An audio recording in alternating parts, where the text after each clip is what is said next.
और रुझानों में प्रशांत किशोर की पार्टी का स्कोर इस वक्त 0 हो गया है। जो शुरुआती रुझानों में आपको 2 से 3 नजर आ रहा था, इस वक्त बिल्कुल शून्य हो गया है।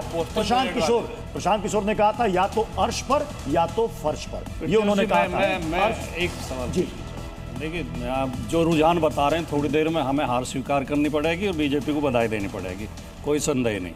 यही लोकतंत्र का तगाजा है। लेकिन मैं आप सब विद्वानों से एक सवाल पूछना चाहता हूं कि जब चुनाव की घोषणा हो चुकी हो, खाते में 10-10 हजार रुपया डालना आचार संहिता का नहीं है या नहीं है? आप क्यों इसे महत्वपूर्ण नहीं मानते? चुनाव के टाइम पर डालेगा नहीं। अगर आप इसके प्रति सजग नहीं है तो आपके लोकतंत्र के प्रति चिंता नहीं है, फिर ये साफ जाएगा।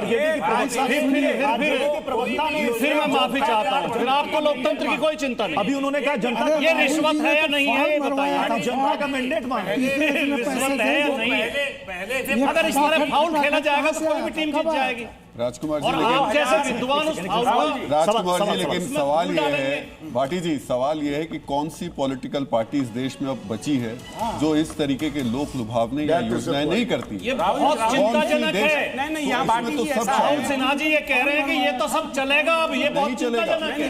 इसका मतलब आप लोकतंत्र से आपकी आस्था खत्म हो चुकी है।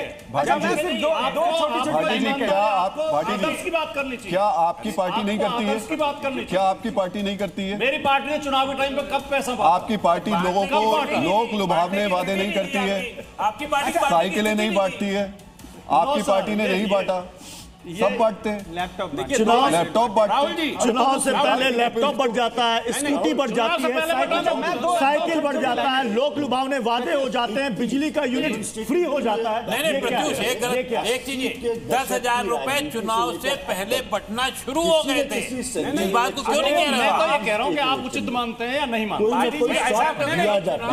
बंटना शुरू हो गए थे भाई, ये तो बताओ ना। अभिज्ञान जी, ये जीविका योजना 2007 में वर्ल्ड बैंक के कंट्रीब्यूशन से नीतीश कुमार ने शुरू की थी और आज उसमें 1.35 करोड़ महिलाएं हैं, 10 लाख सेल्फ हेल्प ग्रुप्स हैं और इन सेल्फ हेल्प ग्रुप्स को आज नहीं बनाया। चलिए, they are continuously in process. Gaurav Bhatia हमारे साथ जुड़ गए, उनसे इसका जवाब ले लेते हैं। मेरा जवाब मुझे ये मिला कि बुद्धिजीवी फिर इकट्ठे हो रहे हैं, हर ग्रेजुएट जरूरी परसेंट डाले जाएंगे। नहीं, आपके सवाल का जवाब राजकुमार जी, सवाल गलत इसलिए है। अरे सर, कमाल हो गया। अरे भाटी जो सबसे महत्वपूर्ण सवाल है भाटी जी, अगली बात सुनिए। भाटी जी, मैं आपसे सहमत हूं। नहीं, मैं रुकिए ना एक मिनट, मैं आपसे सहमत हूं इस बात को लेकर के, लेकिन सारी पॉलिटिकल पार्टीज को फिर खत्म करना चाहिए ना सिस्टम।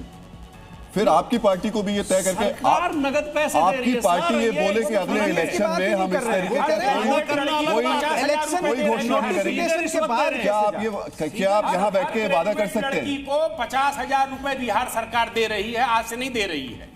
हर ये तो 12th पास लड़की को दे रही है, साइकिल दे रही है। गौरव भाटिया, मुझे मामला हो रहा है, फ्रीबीज का मामला नहीं, वो कह रहे हैं इलेक्शन नोटिफिकेशन होने के बाद सीधे अकाउंट में नई स्कीम के तहत पैसे जाने चाहिए कि नहीं। सवाल ये है, फ्रीबीज का तो कोई डिस्प्यूट ही नहीं है, बात ये है इलेक्शन नोटिफिकेशन।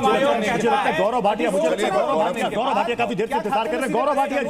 गौरव भाटिया जी, राजकुमार भाटी जी ने यहाँ पर एक सवाल खड़ा कर दिया। उनका कहना है कि ये जो नीतीश सरकार ने महिलाओं को पैसे दिए, ये फ्रीबीज नहीं है, ये रिश्वत है, रिश्वत देकर वोट खरीद लिया गया। गौरव भाटिया जी, देखिए, सबसे पहले सकारात्मक बात होनी चाहिए। मैं समझता हूं आदरणीय प्रधानमंत्री श्री नरेंद्र मोदी जी का जो नेतृत्व है, आज वो विश्वसनीयता, कर्तव्य परायणता, मेहनत, ईमानदारी और जनता के प्रति समर्पण का पर्याय बन चुका है। आप सोचिए एक बार, 20 साल सरकार के बाद प्रो इनकम्बेंसी। आपको ये तथ्य मालूम होगा, जब से भारतीय जनता पार्टी केंद्र में है, तब से कांग्रेस ने कहीं भी प्रदेश में सरकार रिपीट नहीं करी है, एंटी इनकम्बेंसी। तो हम ये जरूर कहना चाहेंगे, बिहार की जनता ने दिखा दिया है, जो सकारात्मक बात करेगा, विकास की बात करेगा, महिला सशक्तिकरण की बात करेगा, युवाओं को रोजगार देगा, युवाओं के सपने पूरे करेगा, उसके साथ खड़ी रहेगी। दूसरी तरफ क्या है, देखिए, शहाबुद्दीन अमर रहे, तेजस्वी यादव ये नारा लगा रहे थे, जंगल राज, गुंडा राज। आज बिहार की जनता ने बता दिया है कि हमारे आदर्श कर्पूरी ठाकुर जी, शहाबुद्दीन हमारा आदर्श नहीं हो सकता है। आज बिहार की जनता ने बताया है कि अगर तुम में योग्यता नहीं है और वंशवादी हो, नौवीं फेल हो और जनता के प्रति कार्य नहीं करने का समर्पण है, तो हम तुम्हारे लिए वोट नहीं करेंगे। तीसरी सबसे बड़ी बात, हमने देखा किस तरह से चुनाव आयोग ने एक सफल चुनाव कराया और जनता भारी संख्या में निकली और मतदान किया। इसका मतलब जो एसआईआर का मुद्दा राहुल गांधी उठा रहे थे, जमीन पर वो मुद्दा नहीं था।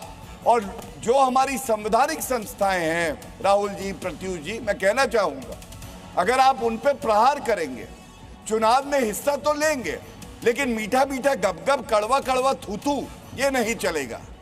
अगर आपको लगता है कोई कमी है, न्यायालय जाइए।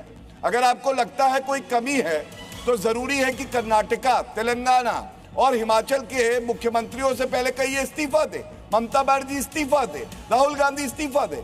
आज का जो ये पर्व है, ये सकारात्मक चर्चा होनी चाहिए, सबने इसमें सहभागिता करी, उसके बाद जो परिणाम आ रहे हैं मतलब उसको स्वीकार मतलब करना जनता का चाहिए। जो भी मैंडेट है वो आपके पार्टी पक्ष को में हो, चाहे नहीं। सहृदय स्वीकार करना चाहिए।